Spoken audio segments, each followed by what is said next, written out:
Halo Infinite's multiplayer is here, and there's probably some stuff you haven't noticed yet, and that's why we put together a list to set you on your way. Hi folks, it's Falcon, and today on GameRanks, 10 things Halo Infinite multiplayer doesn't tell you. Before we get going, a few days ago I said I wanted to play the single player before I played the multiplayer, and I wanted to concede to everybody who said that's not going to happen, that it didn't happen. I played the multiplayer, and I talked to a lot of people about the multiplayer. It was pretty good. This is some stuff that we noticed, though, that could be pretty helpful for you. Starting off at number 10, the grapple shot has so many uses. One of the coolest new pieces of equipment in Halo Infinite is the grapple shot. What makes it so interesting is all the stuff it can do, and it actually has a lot more uses than you might think. Of course, the most obvious function of the grapple is that you can use it to get around the map faster, but it can be also used to grab the flag, launch yourself at enemies, and even hijack vehicles.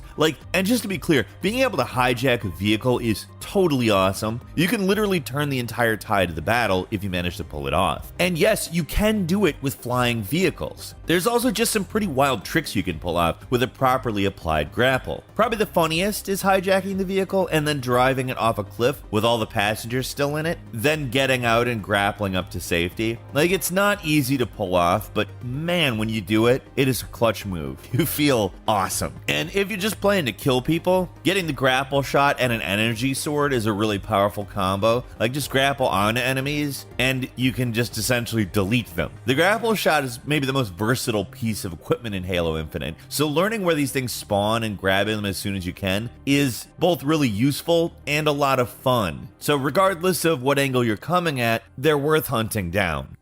At number 9, the repulsor does quite a bit too. Another piece of equipment that has a lot of hidden uses in Halo Infinite is the repulsor. When you first pick it up, you might not think it seems all that helpful. All it does is give you this little force push power, and it's good at getting rid of grenades or pushing away guys who want to melee you, but there's actually a lot more you can do with it. For starters, you can use it to boost your jumps. It basically works like rocket jumping. Just start moving, aim at the ground, jump, and hit the repulsor, and you'll jump way higher than you would normally. It's great for getting around quickly or attacking the enemy from a place they might not expect. And while the repulsor is good for pushing away grenades, it can also push pretty much anything. You can use it to push a flag or a whole bunch of power seeds at one time.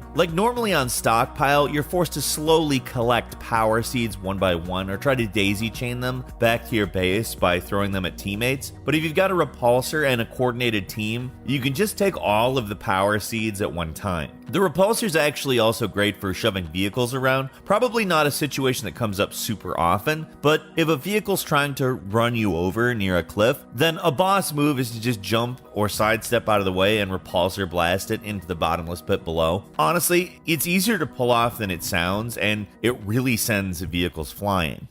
At number 8, the Razorback can hold flags. One vehicle that's a little more useful than you might think is the Razorback. It's basically a warthog without a gun on the back, which makes it sound pretty pointless, but in certain modes, it's actually pretty great. Have you ever been in a capture the flag game where nobody's playing the objective? Well, that's a perfect time for the Razorback to be the vehicle of the solo flag carrier. You can actually load a flag onto the back of the Razorback and then drive it. It tags your position, but the speed in which you can get around is more than enough to make up for that. You have to be aiming at this little grate thing in the back of the car to be able to put it on, and only while you're holding the flag. It's pretty easy to miss, and the game doesn't tell you anywhere you can actually do that. So it's no surprise that a lot of people don't know this is possible. But another cool thing that the Razorback can do is hold 2 power seeds in the back. There's slots for them and everything. So if you're in a game and see everyone more interested in killing each other than winning the game, this is the vehicle to use because you can sneak by and get all the objectives. At number 7, you can ride on top of a vehicle with the flag. Unlike the previous point, which is great for people playing by themselves in capture the flag games, this trick is incredibly effective, but only if you have someone to coordinate with. Yeah, it's possible to ride on top of a vehicle while carrying the flag instead of getting inside it, which has a lot of benefits. When you get into a vehicle while carrying the flag, it'll ping your position to the enemy team so they know where you are. But if you're just standing on top of a vehicle while it drives you back to the base, then the game just treats it like you're standing in place, because technically you are. It's pretty easy to fall off of depending on the vehicle. Like, the Warthog's fairly stable if you stand on the front hood, but it does take some practice on the driver's part to drive at the right speed so the flag carrier can stay on. Like, the trick even works with aerial vehicles though, and that's where you can really go nuts. It almost feels like cheating. It can be so powerful. But again, it's not the easiest trick to pull off. There's a lot of skill involved to really get this right, but with a little bit of planning, you can totally dominate capture the flag with this little trick.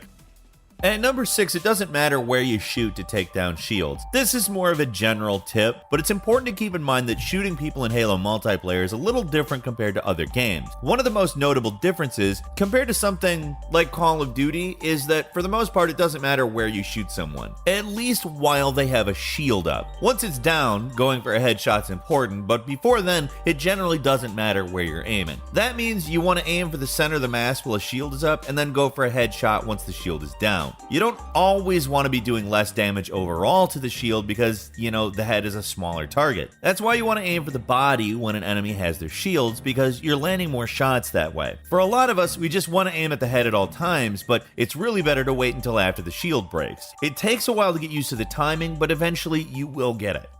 At number 5, you can take out drop walls really quick. This is a kind of basic one, but I've seen enough people online that don't know about this that I feel it's worth mentioning. One of the more annoying pieces of equipment you can find is a drop wall. Like, it blocks weapon fire and grenades, and though you can damage it pretty quickly, all it takes is a few seconds of blocking fire for the enemy to take the advantage. But there is an easy way to take these things out that some people don't realize. Just shoot the projector at the bottom. That's the part generating the shield, so shooting it once will destroy the whole thing. Once you know about that, taking these things out is a piece of cake. It actually becomes more time consuming for the person for deploying the drop wall because you can destroy them so quickly. Like, it's that simple. It really is. Don't bother shooting a laser panel, just shoot the black thing at the bottom. That is the easiest way to kill a drop wall. At number 4, there's some controller tweaks you can use to get a little bit more out of it. As with any multiplayer shooter, you will want to adjust the controls. From everything I've seen online, the two main things you'll want to tweak for Halo Infinite if you're using a controller is the dead zone and the aim acceleration. These two options seem like they're the most troublesome for people. I've seen it mentioned like multiple times, and I've had one long conversation about it, actually. It's 12 by default, so a lot of people say either lower it all the way to 0 or put it around 3. Of course, if your controller does have some kind of drift, don't go too wild while changing the dead zone, but the general consensus seems to be that lowering this setting is an improvement. And if you want to look around quicker, then aim acceleration should help quite a bit. You'll want to turn this setting up. Some people say to even double it, but just go in and adjust it until your aiming speed is comfortable. I didn't quite double it personally, but just adjusting these two very simple settings can really improve your performance online. And after a little tweaking, I've been doing actually quite a bit better myself. And number 3 is how to mute people. Like, this is another game where mics are on by default, so you're going to run into a situation where there are a lot of annoying people around you at least some point, and you're going to want to be able to mute them, but they actually don't make it super easy for you to do. There is no option to auto-mute people in this game, and actually doing it is kind of buried in the options. So if you join a team and all you hear is someone's heavy breathing, a crying baby, or their favorite hip-hop tune from the 1990s on a Spotify playlist, then follow these steps. When you're in game, open up the pause menu, you'll see the social tab in the bottom right corner. Hit the button for that, like it's the one with the little boxes on an Xbox controller, which apparently is called the view button. There you'll find a list of players, which you can highlight them and mute them if you want. I'm not really sure why something as simple as muting people is buried 3 menus in. It seems odd, but I mean, there it is. That's how you do it, at least now. At number 2, you can improve lag. Have you ever found yourself in a really laggy game? My guess is yes, and this little point will really help you out. The big reason this happens, even on official servers, is for some reason, the game doesn't always prioritize your region when selecting games, and long-distance regional servers can mean some pretty awful lag, but one Reddit poster figured out a way around this. All credit to Reddit user Skeetingtons for this. They are the ones that put the work in on this we're just highlighting it. But basically, they show you how to block certain servers. They've got a list of all the server addresses used by Halo Infinite and instructions on how to block them. What's great is they have instructions not just for PC, but Xbox as well. Like on Xbox, it's a little trickier because you have to gain access to your router settings, but either way, there's nothing particularly difficult. You're mostly just copying and pasting. Any server code you add to the list will be blocked, so leave out any regions you actually want to play on and you're good. We've got a link to this point in the description. Like seriously, if you're experiencing severe lag playing this game, this might be a solution for you. At first glance, it seems a little intimidating, but it's really genuinely not that complicated. Just be sure to leave out the server you actually want to play on and you should be fine. And finally, at number 1, there's one map with a loot cave. Like, remember the loot cave from Destiny? This isn't exactly like that, but it's still kind of a cool thing. You may have noticed these red doors in the map fragmentation. What you might not know is you can actually open them. There's actually 2 doors on the map, one on either side of the canyon and directly across from each other, around the middle of the map between the 2 bases. To open them, you just interact with this terminal near the door. Your AI will start hacking it, and you'll need to defend for about 20 seconds before the door opens. If you manage to get in without getting killed, there's some pretty good stuff to find. Grenades, a power weapon, and some equipment specifically. The stuff in here will give you a big advantage on this map too, especially if you get a really good power weapon. So if it seems like players are ignoring the areas where these doors are, maybe not be a bad idea to go for one. Now this stuff should get you up and going with a little bit of an advantage in the new Halo multiplayer. Tell us what you think. What's your experience in the game? Leave us a comment, let us know. If you like this video, click like. If you're not subscribed, now's a great time to do so. We upload brand new videos every day of the week. Best way to see them first is of course the subscription, so click subscribe. Don't forget to enable notifications, and as always, thank you very much for watching this video. I'm Falcon. You can follow me on Twitter @FalconTheHero. We'll see you next time right here on GameRanks. I'm right here.